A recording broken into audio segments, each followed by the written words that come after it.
plaisir de recevoir sur ce salon des sports et du parasport Emmanuelle Brisé. Bonjour Emmanuelle. Bonjour Jérôme. Elle est dans le paddle, elle est spécialiste avec son associé de l'urbanisme transitoire sportif, c'est ça? Absolument. Alors moi je suis associée chez Sportfield, qui est une société d'urbanisme transitoire sportif. On construit, on fait construire et on opère en partenariat avec les collectivités et des acteurs fonciers des structures sportives et notamment des structures de paddle. Notre ambition n'est pas forcément de faire que du paddle, c'est pour ça qu'on s'appelle Sportfield et pas Paddlefield. On veut aussi déployer du badminton, d'autres sports de raquettes, etc. Donc l'idée, c'est de voir des collectivités, des communes, des métropoles, etc. Et c'est de venir mettre des terrains de sport clés en main, le badminton, le paddle et d'autres, de manière transitoire. Oui, en fait, la problématique du sport dans les cœurs de ville, c'est quand on a besoin de beaucoup d'espace, dans des cœurs de ville où il y a beaucoup de pression foncière, c'est très compliqué parce que c'est trop cher. Or, de l'espace, en fait, il en existe. Mais c'est de l'espace qui est en transitoire, qui est disponible pour quelques années. Là, par exemple, notre terrain historique, il est devant la maison de la radio. C'est un ancien parking qui est en friche depuis 6 ans. Ces espaces, nous, on vient les activer. Et du coup, ce qu'on fait pour les collectivités, c'est on vient activer un espace qui sinon se dégrade. On vient répondre à une demande des résidents qui ont envie d'infrastructures sportives. On vient proposer un modèle avec un impact parce qu'on accueille des scolaires, des associations, etc. gratuitement jusque 30% des créneaux. Et puis par ailleurs, ça génère un revenu pour les mairies parce qu'il y a une redevance alors qu'avant c'était un centre de coût. Alors tu parles effectivement gratuitement. Ouais. Qu'est-ce qui paye en fait? La mairie vous met le terrain à disposition ou un privé d'ailleurs Alors la mairie nous met un terrain à disposition et nous en fait l'objectif c'est d'avoir un modèle qui fait que la pratique privée subventionne un peu la pratique publique. Donc les terrains, typiquement, à Paris, la réservation, normalement, c'est plutôt 50 € de l'heure, qui est en fait un prix qui est plutôt raisonnable sur la région. On vient jouer à 4 au paddle. Absolument, qui est plutôt raisonnable sur la région. Mais par ailleurs, on met 30% à disposition de scolaires, d'associations. On a des groupements scolaires, on a des associations de réfugiés, on a des associations de sourds et malentendants, on a des associations d'handicapés, etc. Et c'est vraiment partie du modèle. Que du coup, on puisse ouvrir la pratique à tout le monde, parce que c'est un sport jeune. Il y a beaucoup de gens qui n'ont pas encore pris un raquette de paddle, notamment. Alors c'est le sport à la mode, on dit que même les vieux peuvent s'y mettre, assez facilement, qu'on comprend assez vite. Je ne m'y suis pas encore mis, un petit peu j'ai pas trop le temps. Alors, on vient mettre les terrains, il y a l'entretien c'est vous, Absolument. l'entretien c'est la mairie. On gère tout. Nous, on gère tout. Donc, on s'occupe de toute la partie archi, etc. On s'occupe des dépôts de permis, on s'occupe de la construction, on s'occupe du financement, de l'infrastructure.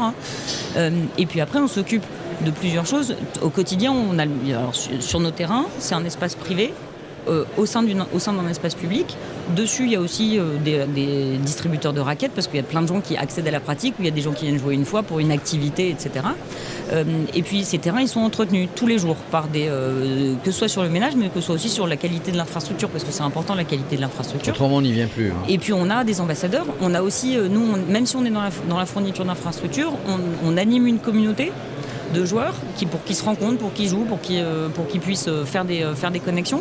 Et puis on a aussi un réseau de coachs pour que les gens puissent accéder à la pratique et des gens qui ont envie de progresser ou des gens qui ont envie de commencer puissent démarrer. Quand on vient faire ça entre deux, soit le matin avant d'aller au boulot, soit le soir après le boulot, soit entre midi et 2, il y a de quoi se changer, il y a de quoi se doucher, s'il y a un point d'eau, évidemment. Oui, ça dépend des sites. Alors en fait, on a des sites, typiquement à Paris, c'est un seul terrain. Il y a un seul terrain. Initialement, il y avait un seul terrain avec un couloir. Alors en fait, ce couloir, il est privé parce alors il y a un des points qu'il faut que je cite aussi, c'est que le paddle, ça a souffert pas mal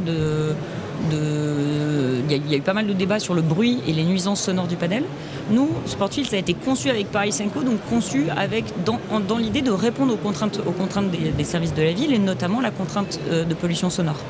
Et du coup, mon associé Jean, qui est archi, a lui conçu un système qui est une seconde peau. Anti-bruit, entre guillemets. Anti-bruit qui permet de réduire cette pollution sonore. Oui, parce que c'est un vrai problème. C'est un vrai problème, en fait, sur beaucoup de clubs qui ont été construits de très proches. Alors, typiquement, à Paris, on a des immeubles, un immeuble de 5 étages juste en dessous de nous. Il n'y a pas eu une plainte en 1 an et demi depuis qu'on est là. Parce qu'ils viennent jouer au paddle. Non, parce qu'en fait, il y en a qui viennent. Alors on essaie aussi de faire des tarifs pour les résidents, pour les riverains, etc. Ouais, donc on s'adapte. Il y a une question, puisqu'on est ici en plein cœur du Salon des maires, c'est que il y a des PLU, ce qu'on appelait avant le plan d'occupation des sols, maintenant le plan local d'urbanisme. Mais comme vous êtes transitoire, j'imagine que ça pose pas de problème de venir s'installer sur quelque chose et de trouver un bon compromis avec la municipalité. Nous, on travaille avec des demandes préalables et des permis précaires parce qu'effectivement, c'est une structure transitoire qui pourtant est homologuée ERP, etc. Tout est fait pour. Mais c'est une structure qu'on vient poser. Et nous, c'est une structure sur pilotis, on vient la déposer, on l'enlève à l'issue de la période. Donc on travaille sur des périodes. On n'est pas dans l'éphémère de 1 mois, 2 mois ou dans l'événementiel. On est sur 6 ans. On travaille entre 1 et 6 ans. On peut commencer à partir de 1 an et jusque 6 ans, voire plus en fait. Après, on peut très bien renouveler, etc. Mais ça ne nécessite pas d'artificialisation des sols. On ne coule pas de dalles. Alors, il y a des sites sur lesquels on peut.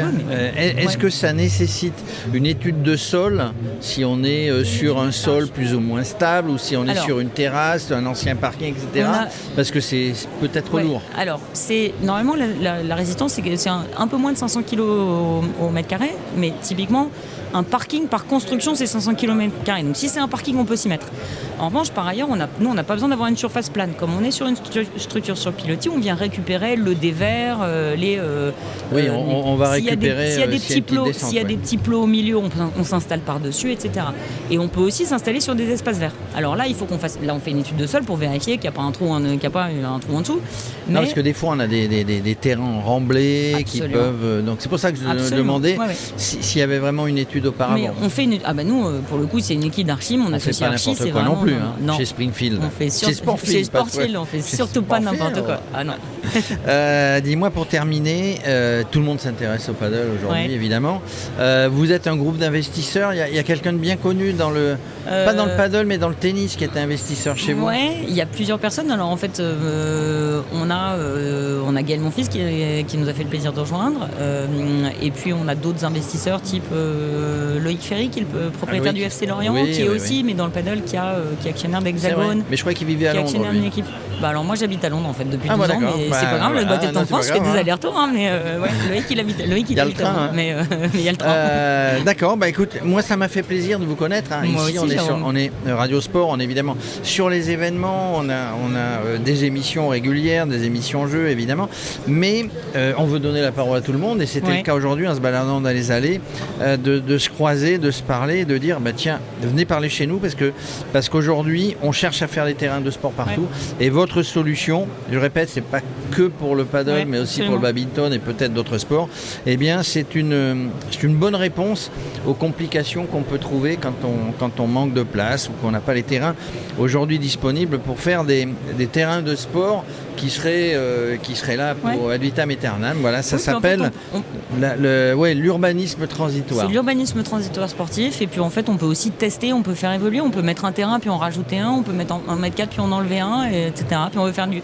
effectivement du paddle, du badminton, du squash, un peu tout. Un peu de sport de compète, mais aussi du sport pour tous. Oui, absolument. L'important pour nous, c'est le sport pour tous partout. Donc, évidemment, c'est pour ça. Moi, j'aimerais bien reprendre le sport pour tous. Mais j'irais faire du paddle là-bas, en bas de la maison de Radio France. On disait maison de la radio, mais maison de Radio France. En tout cas, on fait des chouettes rencontres dans les couloirs de ce. C'est plutôt sympa. Merci Emmanuel. Merci. À bientôt.